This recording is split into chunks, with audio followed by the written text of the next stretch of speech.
salutations à vous tous. J'espère que vous passez une agréable journée. Bienvenue à cette émission Un jour à la fois. Nous sommes 1er avril, jeudi saint, une semaine extraordinaire dans laquelle on se trouve aujourd'hui. Je vous reviens immédiatement après ce cours vidéo musical pour vous expliquer un petit peu ce que la parole de Dieu enseigne à propos de cette semaine et de la Pâque. Je vous reviens après cette courte vidéo musicale.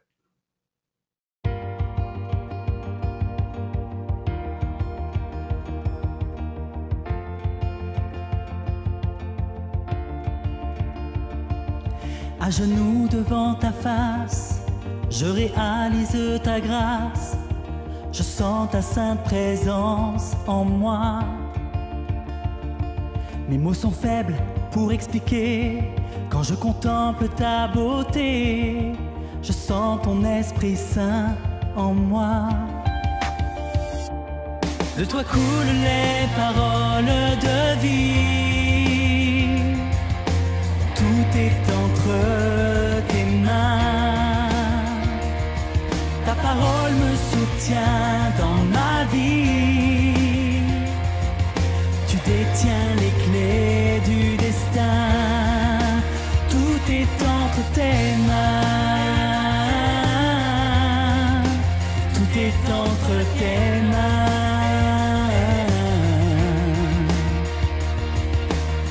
La louange à notre Dieu.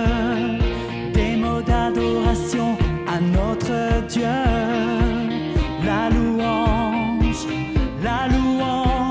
à notre Dieu, la louange à notre Dieu, des mots d'adoration à notre Dieu, la louange à notre Dieu. Chante Alléluia à notre Dieu. Gloire et Alléluia à notre Dieu. La louange à notre Dieu.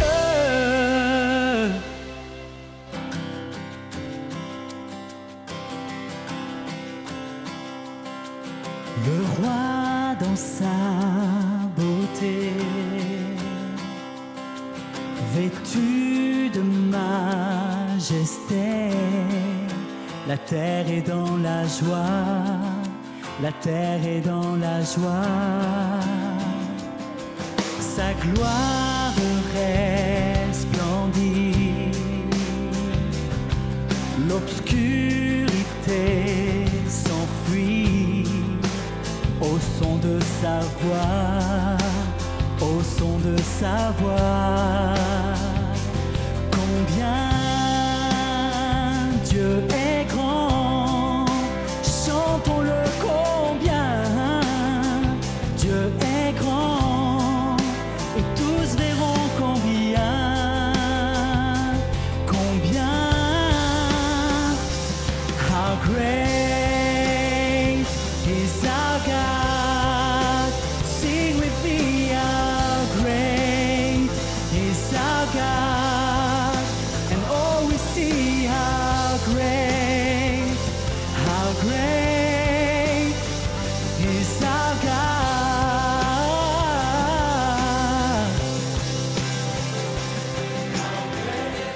How great, sing with me,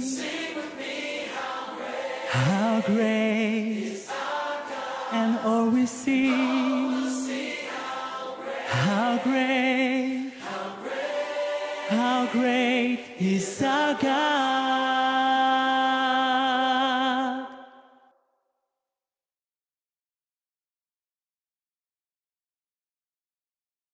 Re-bienvenue à votre émission Un jour à la fois, espérant que vous avez apprécié ce chant de Pierre.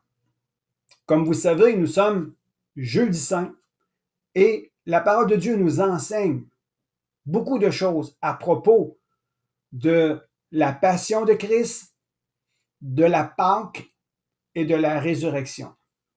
Et laissez-moi vous apporter quelques textes, quelques écrits à propos de ce moment vraiment glorieux pour nous à l'heure actuelle.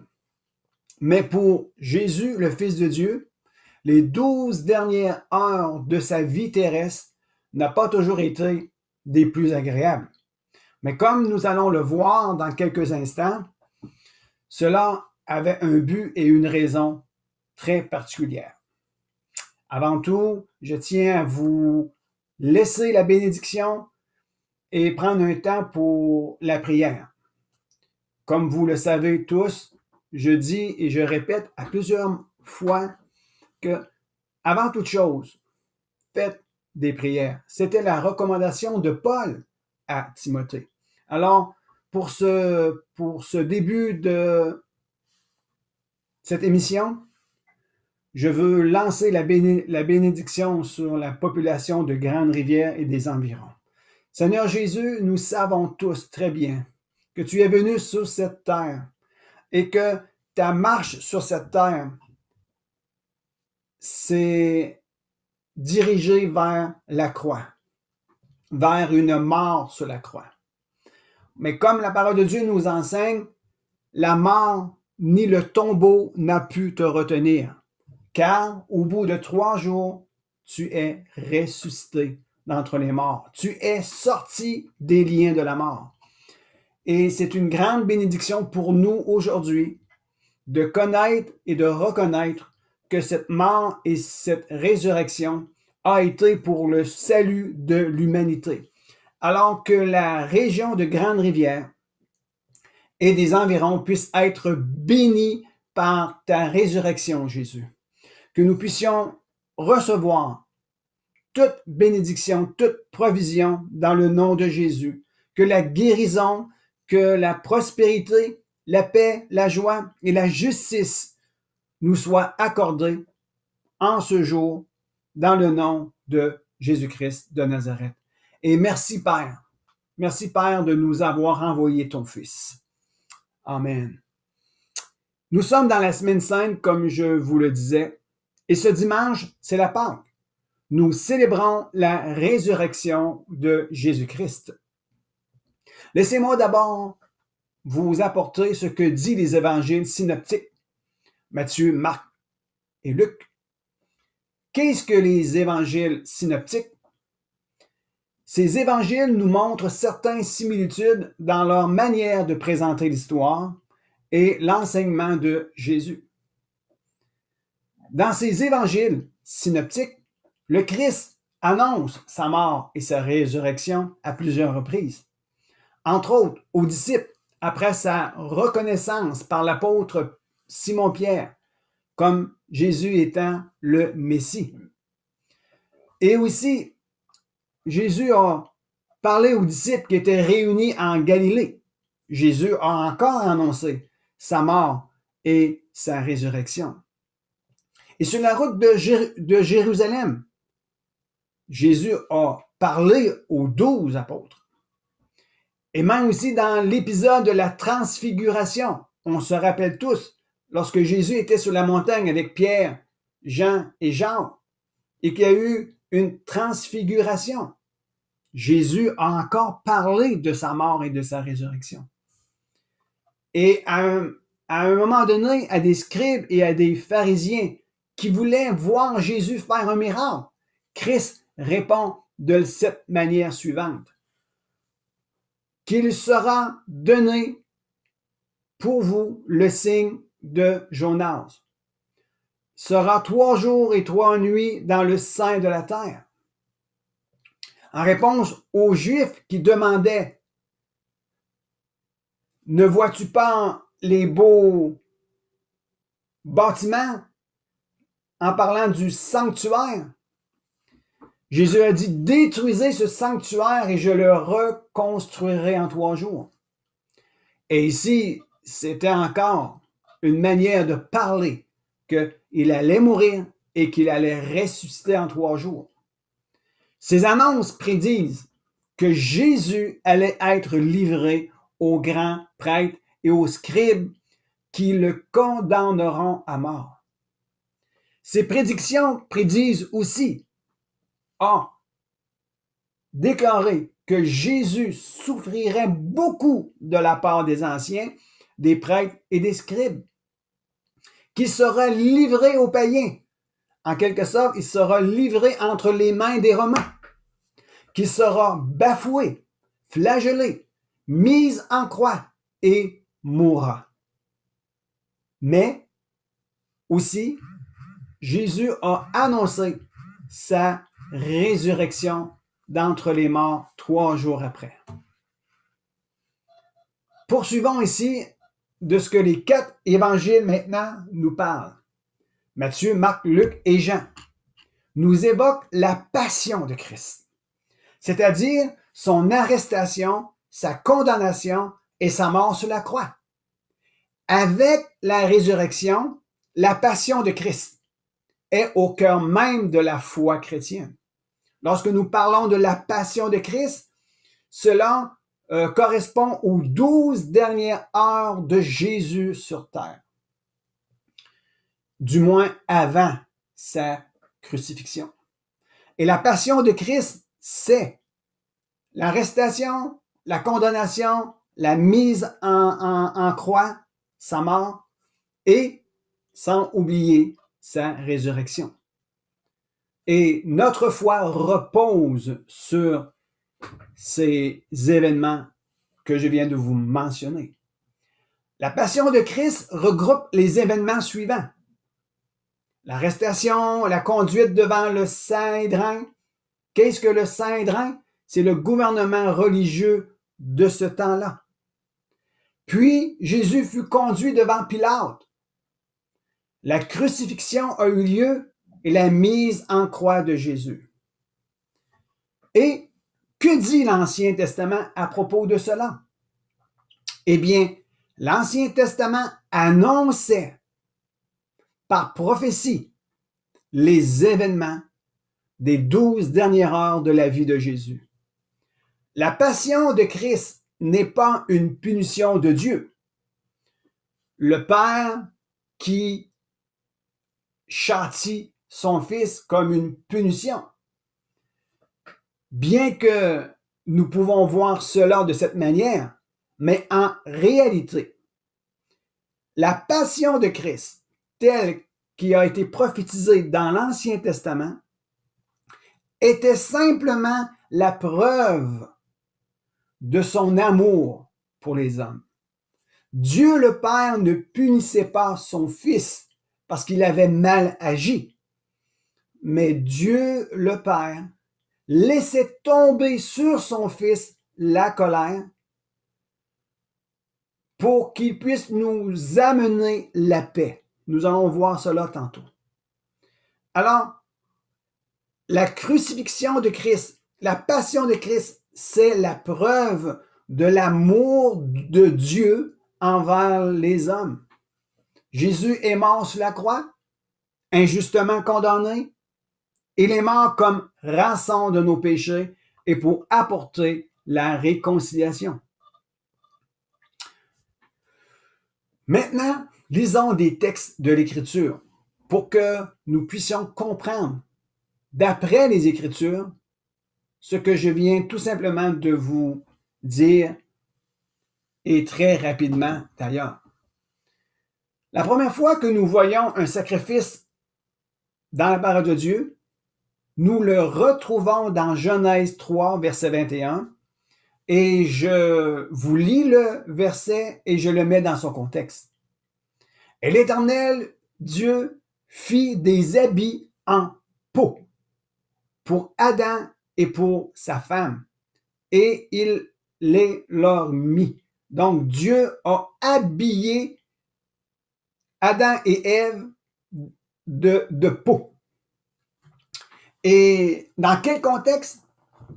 C'est dans le contexte de immédiatement après la désobéissance de l'homme, de la femme, qu'ils ont mangé le fruit interdit et qu'ils ont vu, les yeux se sont ouverts, ils ont pris conscience qu'il était nu Et l'Éternel a dit, avez-vous mangé de l'arbre de la connaissance du bien et du mal que je vous avais interdit? Et là est l'expression du péché originel. Au verset 7 du même chapitre, Genèse 3, ça dit « Les yeux à tous les deux s'ouvrirent et ils prirent conscience qu'il était nu. Ils attachèrent des feuilles du figuier ensemble et s'en firent des ceintures. » Pourquoi? Pour cacher leur nudité. Cacher la honte qui s'était imprégnée à cause de la désobéissance. Mais l'Éternel, dans son amour, leur a donné un vêtement de peau pour les couvrir. Allons voir la signification un peu plus loin dans les textes. Un autre endroit où nous voyons un sacrifice. C'est dans Genèse 4, versets 2 et 4. Je vous lis les versets. Elle mit encore au monde le frère de Caïn. C'est Ève qui a mis au monde Abel. Abel fut berger et Caïn fut cultivateur.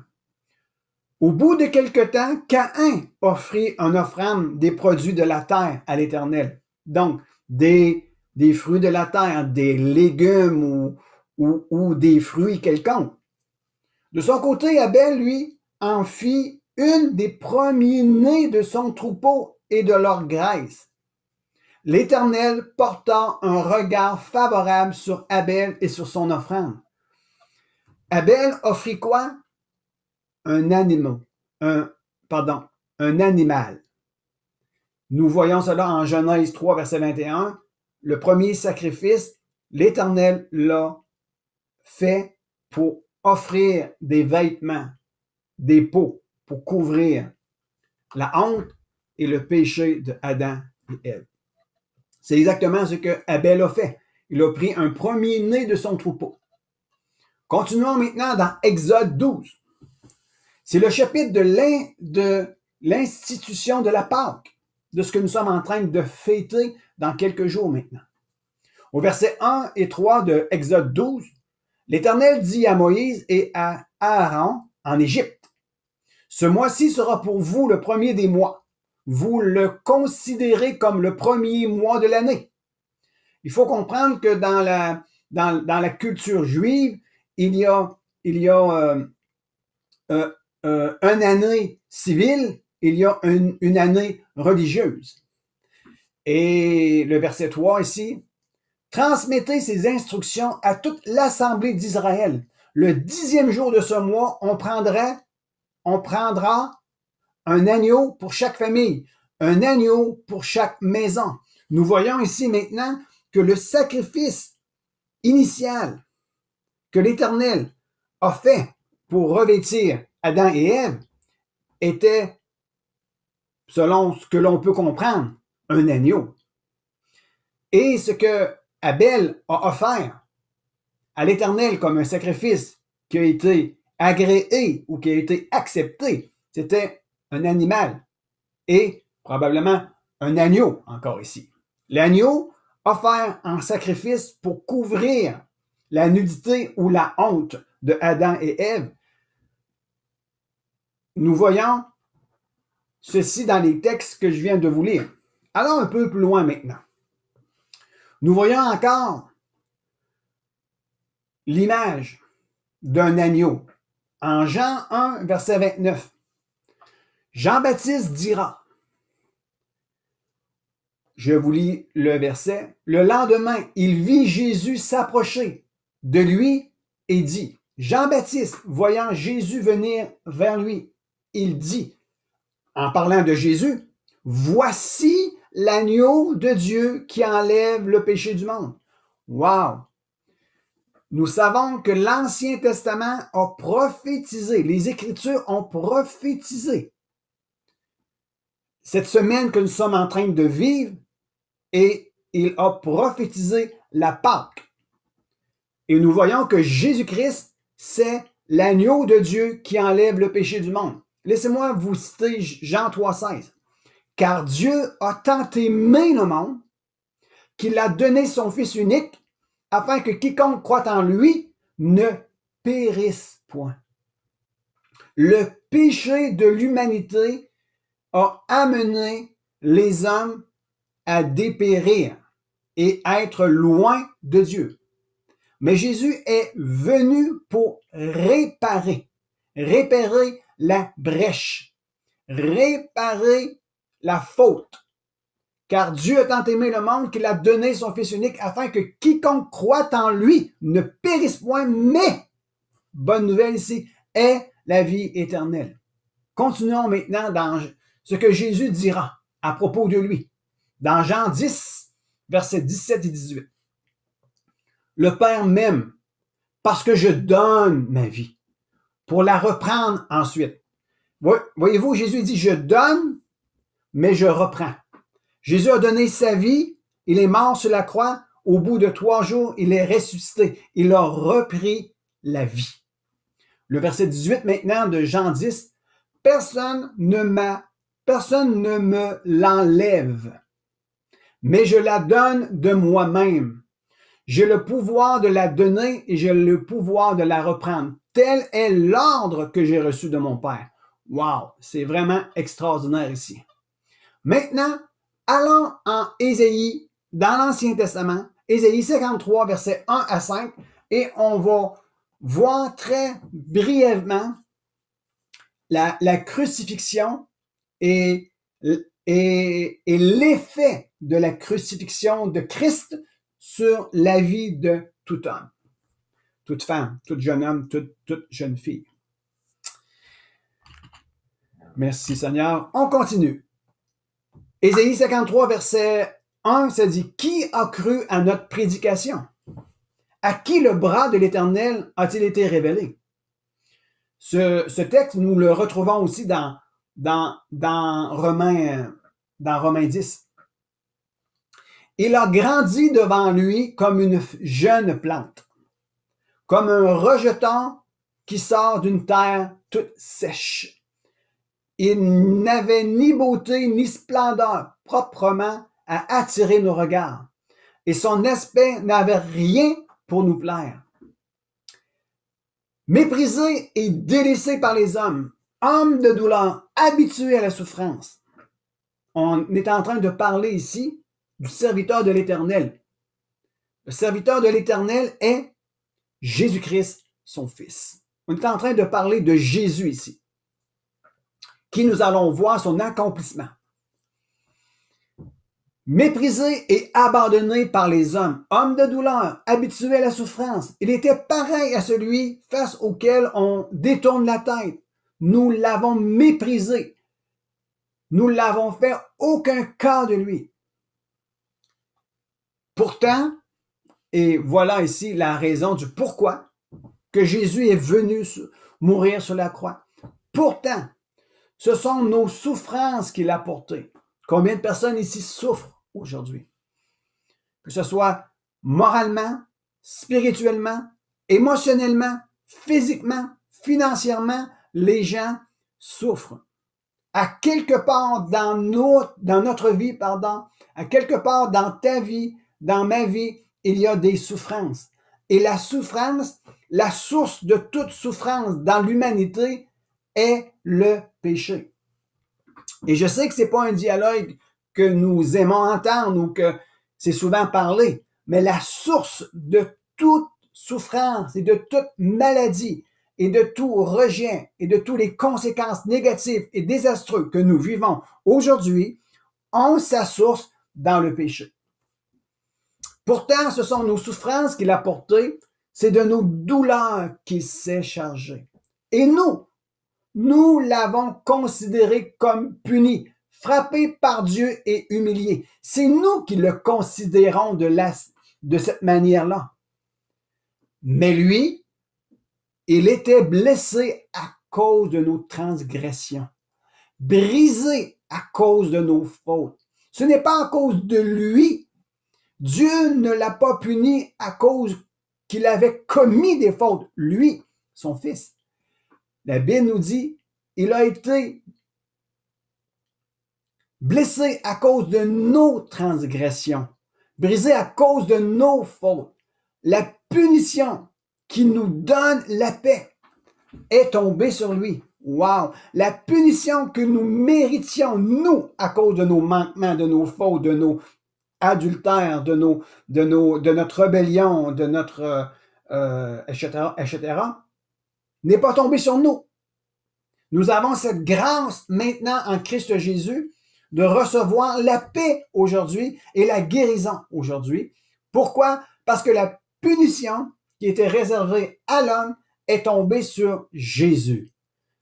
Et l'endroit où la punition est tombée sur Jésus, c'est lorsqu'il a été mis en croix et qu'il est mort sur cette croix. Je continue à lire le texte ici. La punition qui nous donne la paix est tombée sur lui. Et c'est par ses blessures que nous sommes guéris. Wow! La guérison est possible aujourd'hui parce que Jésus a été blessé. Nous étions tous comme des brebis égarées. Chacun suivait sa propre voie et l'Éternel a fait retomber sur lui, sur Jésus, nos fautes à tous. Dans Jean 10, ça dit que Jésus est la porte des brebis. Celui qui entre par lui pourra rentrer et sortir, donc connaître la liberté et trouver des pâturages. Nous sommes considérés comme des brebis pour Dieu. Mais ici, il faut comprendre pour quelle raison Jésus et l'Éternel, Dieu, nous considèrent comme des brebis. C'est une parabole imagée pour nous faire comprendre que nous sommes, lorsque nous revenons à Dieu, nous sommes sous la protection d'un grand berger. C'est une image qui nous est proposée ici, parce que le peuple d'Israël était un peuple de cultivateurs et un peuple de éleveurs. Ils élevaient des brebis, certains animaux, et ils cultivaient la terre, et c'était une image qui était apportée au peuple pour que le peuple puisse comprendre les réalités spirituelles, les réalités célestes aujourd'hui, maintenant.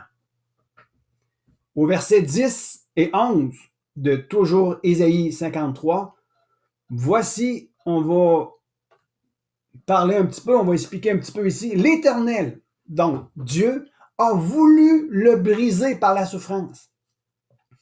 Si tu fais de sa vie un sacrifice de culpabilité, il verra une descendance et vivra longtemps. Et la volonté de l'Éternel sera accomplie par son intermédiaire. Le fait que Jésus-Christ est mort à la croix et qu'il a souffert la souffrance et qu'il s'est donné comme le sacrifice de culpabilité, cela était selon la volonté de Dieu. Pourquoi? Pour amener la paix et la réconciliation. Et la volonté de l'Éternel sera accomplie par son intermédiaire. Donc, par Jésus-Christ sur la croix, la volonté de Dieu est accomplie. Après tant de troubles, il verra la lumière et sera satisfait. Par sa connaissance, mon serviteur, donc mon Jésus, mon Fils, mon serviteur juste, procurera la justice à beaucoup d'hommes. C'est lui qui portera leurs fautes. Wow! Continuons ici. Je sais que l'heure avance vite et je veux aller un petit peu plus loin dans la compréhension. L'apôtre Paul l'explique de cette façon ici dans 1 Corinthiens 5, verset 7. Ça dit « Purifiez-vous donc du vieux levain, afin d'être une pâte nouvelle. » Et là est intéressant le reste du verset. Il dit « Puisque vous êtes sans levain. » Et le levain fait lever la pâte. Donc, le levain fait allusion au péché. Alors, l'apôtre Paul explique, débarrassez-vous des vieux péchés, afin d'avoir une pâte nouvelle, afin que vous puissiez être un homme, une femme, jeune homme, jeune fille, nouvelle, nouveau. Puisque vous êtes sans levain, puisque vous êtes sans péché maintenant, parce que vous vous êtes purifié, vous avez confessé, vous vous êtes débarrassé des péchés. Par la grâce de Dieu, évidemment. En effet, Christ, on parle de Jésus, notre agneau pascal. L'apôtre Jean-Baptiste a dit, voici Jésus, voici l'agneau de Dieu qui ôte le péché du monde, ou qui porte le péché du monde, selon les traductions. Alors, en effet, Christ, Jésus, notre agneau pascal, a été sacrifié pour nous. 1 Corinthiens 15, versets 3 et 4, ça dit, « Je vous rappelle, frères et sœurs, l'évangile que je vous ai annoncé, que vous avez reçu, et dans lequel vous tenez ferme. C'est aussi par lui, par l'évangile, que vous êtes sauvés, si vous le retenez dans les termes où je vous l'ai annoncé.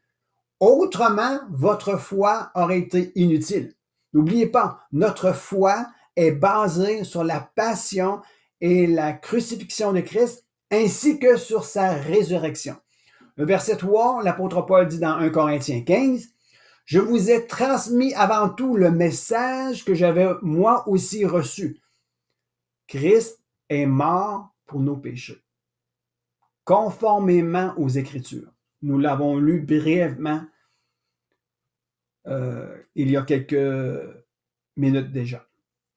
Au verset 4, ça dit, « Il a été enseveli, donc mort à la croix, mis au tombeau, et il est ressuscité le troisième jour, conformément aux Écritures. » Et voici maintenant ce que l'apôtre Pierre nous dit dans 1 Pierre 1, versets 19 et 20. Je commence au verset 17. « Et si c'est comme à un père que vous faites appel, à celui qui juge chacun conformément à sa manière d'agir, sans faire de favoritisme, conduisez-vous avec une crainte respectueuse pendant le temps de votre séjour sur terre. » Alors ceux et celles qui se tournent vers le Père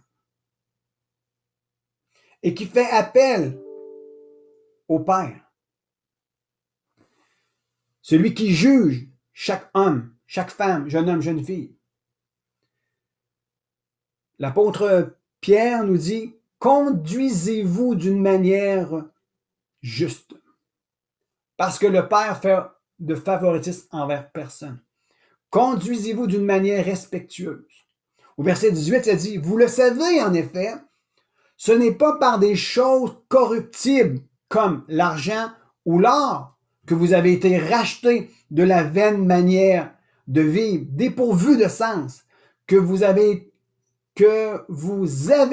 transmise vos ancêtres.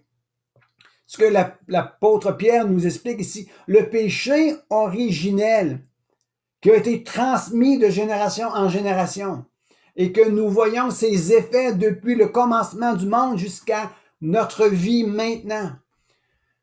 Il dit, à cause du péché, l'homme est privé, la femme est privée de toute gloire.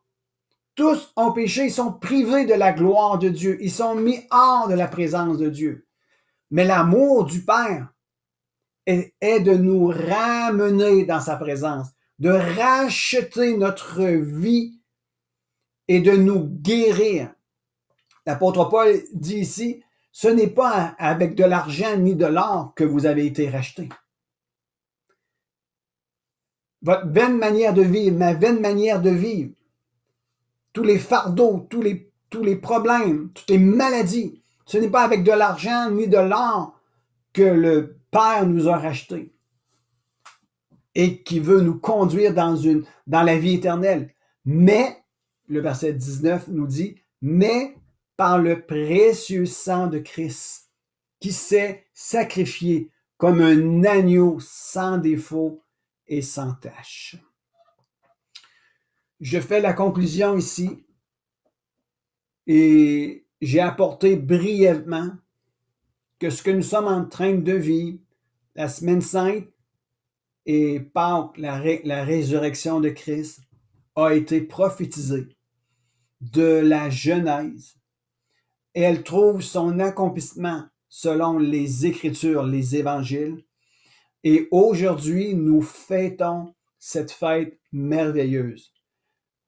Et la Pâque a une grande signification pour celui et celle qui croit en Christ Jésus et qui met son espérance en Dieu. Ce n'est pas une fête anodine, sans aucune valeur ni aucune puissance. La mort et la résurrection de Christ est au cœur même du christianisme. Elle est au cœur même de la foi en Dieu.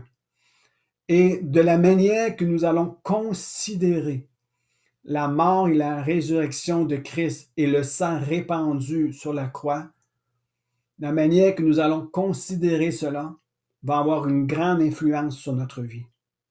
Alors, je vous invite à prendre une réflexion maintenant et durant toute cette fin de semaine et d'aller sonder les Écritures.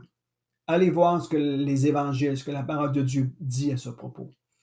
Et j'appelle pour quiconque croit en Christ Jésus ou quiconque a besoin de passer d'un état difficile, un état complexe, un état où il sent un vide à l'intérieur, vers un état de paix, de joie et de justice, à recevoir le Christ aujourd'hui. Le Christ ressuscité d'entre les morts. Il a été ressuscité pour toi. Soyez bénis. Que Dieu vous accorde sa bénédiction en ce jour. Que la provision du ciel vienne jusqu'à toi. Que tu sois guéri, restauré, libéré des lourds fardeaux et tu puisses connaître comment que Dieu t'aime. Dieu nous a tant aimés qu'il a donné son Fils unique. Et Jésus-Christ a tant aimé qu'il s'est offert sur la croix. Et au bout de 3 jours, il est ressuscité d'entre les morts pour nous partager une vie nouvelle que nous pouvons avoir en lui par le moyen de la foi. Ta vie peut être révolutionnée. Pouvons-nous changer quelque chose? Oui, par la foi en Christ Jésus, le ressuscité d'entre les morts. Soyez bénis et je vous dis à la semaine prochaine.